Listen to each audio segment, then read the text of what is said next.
Budget से बिहार साधने में जुटी मोदी सरकार ने 7 बड़ी घोषणा की। इन घोषणाओं के जरिए बिहार के अलग अलग इलाकों को साधा गया है। जहां पटना एयरपोर्ट और आईआईटी के विस्तार की बात कहकर बिहार के मगध को साधने की कोशिश की है, वहीं मखाना बोर्ड के जरिए मिथिलांचल को साधा जा रहा है।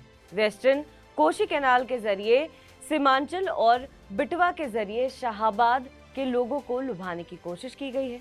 मोदी सरकार की इन घोषणाओं को इस साल के अंत में होने वाले चुनाव से जोड़कर देखा जा रहा है। नीतीश की राह आसान करने की कोशिश। बिहार में चुनावी साल में स्पेशल स्टेट्स की मांग जोरों पर है। चुनावी साल होने की वजह से पार्टियां इस मुद्दे को खूब उठा रही हैं।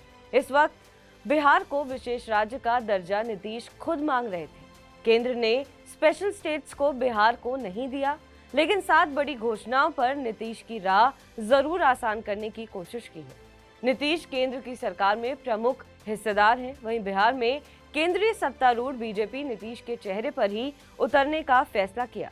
बजट में बिहार के लिए चिंता किया गया है और बिहार में जिस तरह से उड़ान योजना के तहत बहुत से एयरपोर्ट की शुरुआत करनी है, मेडिकल कॉलेज है उसको बनाना है, एक्सप्रेस हाईवे के बारे में चर्चा है, तो बजट में बिहार के लिए काफी चिंता की गई है कि बिहार को कैसे विकसित किया जाए।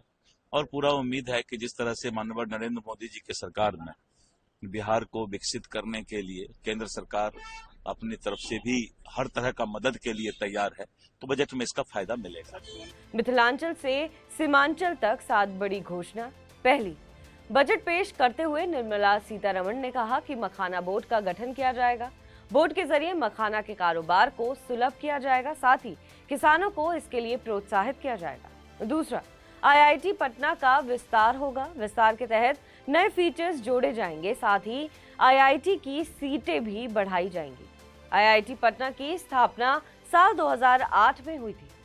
तीसरा, बिहार में नेशनल फूड टेक्नोलॉजी इंस्टीट्यूट खोला जाएगा। ये कहाँ खुलेगा, अभी इसका फाइनल ऐलान नहीं किया गया है, लेकिन कहा जा रहा है कि ये जमुई या हाजीपुर में खोला जा सकता है। खाद्य प्रसंस्करण मंत्रालय अभी हाजीपुर सांसद चिराग पासवान के पास है। चौथा, वेस्टर्न कोसी कैनाल काम के लिए भी अलग से बजट देने की घोषणा सरकार ने की है। इसके हो जाने से बिहार के दरभंगा और मधुबनी के इलाके में सिंचाई का काम आसान हो जाएगा। इसकी लंबे वक्त से मांग की जा रही है। पांचवा, बिहटा एयरपोर्ट के भी विस्तार की बात कही गई है। यह एयरपोर्ट अभी निर्माणाधीन है, यहाँ आधुनिक सेवाएं देने की बात कही गई है। छठा, पटना एयरपोर्ट के विस्तार की बात कही गई है। पटना बिहार की राजधानी है और यहाँ लंबे वक्त से आधुनिक सुविधाओं से युक्त एयरपोर्ट की मांग की जा रही है। सातवां, बिहार में 2 नए ग्रीनफील्ड एयरपोर्ट बनाने की बात कही गई है। यह एयरपोर्ट भागलपुर, राजगीर के अलावा सोनपुर में प्रस्तावित है।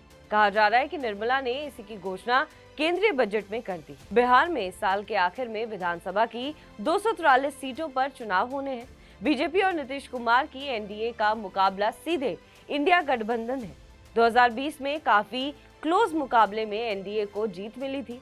इस बार प्रशांत किशोर की पार्टी भी बिहार के चुनाव को त्रिकोणीय बनाने में जुटी हुई है। बहरहाल इस खबर पर आपका क्या कुछ कहना है, हमें कमेंट करके जरूर बताएं। बाकी देश विदेश की तमाम बड़ी खबरों के लिए आप देखते रहें TV9 डिजिटल।